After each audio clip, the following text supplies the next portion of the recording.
For what purpose does the gentleman from Florida rise? To place a name in nomination for the position of Speaker of the House. The gentleman is recognized.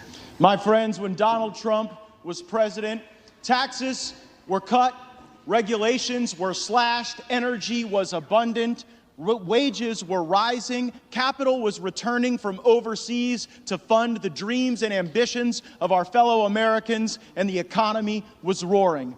What a contrast to what we have seen from this administration now. And so I rise to nominate Donald Trump for the position of Speaker of the House. And for all of the vitriol that we hear from the media and at times the left, there were great moments of bipartisanship under the Trump presidency. And the Democrat nominee for Speaker knows that well because he led valiantly on the efforts for criminal justice reform, and I was honored to join him. And I know no matter who's sitting in that Speaker chair, we got a lot of work to do on that very issue. We took a first step, but there's a second step and a third step to take, and I'm glad that we were able to work with President Trump, with Republicans, and with Democrats to provide real outcomes for Americans, to create greater prosperity and more opportunity. I also care deeply about President Trump's focus on our nation's veterans.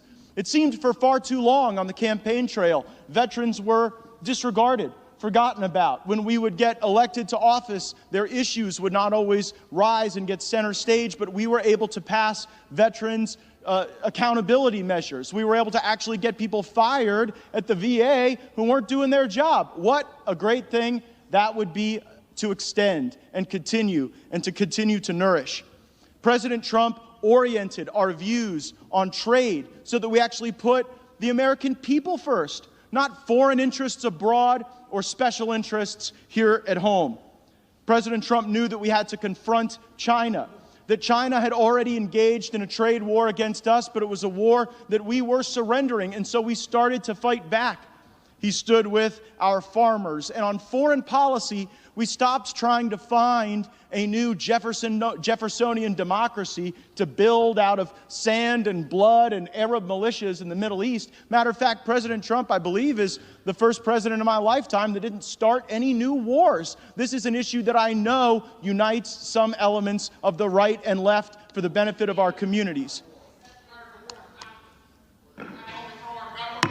Will the House be in order?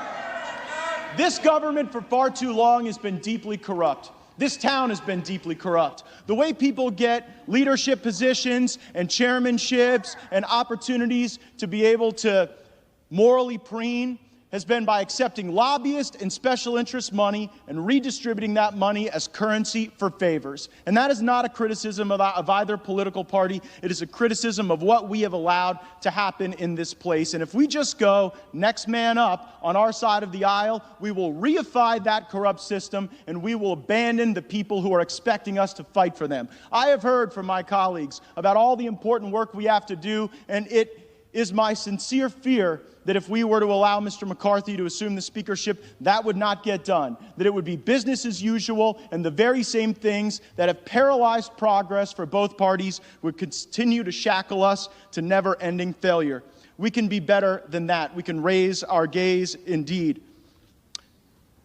We also have to restore to the Speaker's office an actual person that ought to be in the Speaker's office, not the squatter who is currently there. And if the architect of the Capitol is listening, I sent a letter, and I would like to know what the basis is to allow somebody to occupy the Speaker's office who comes in second place 10 straight times. Is there like some basis in law or rule or precedent for that?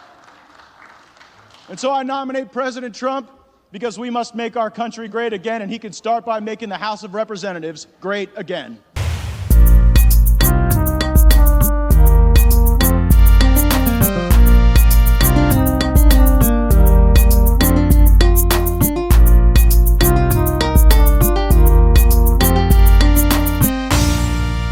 Shuttle TV, news, sports, and entertainment.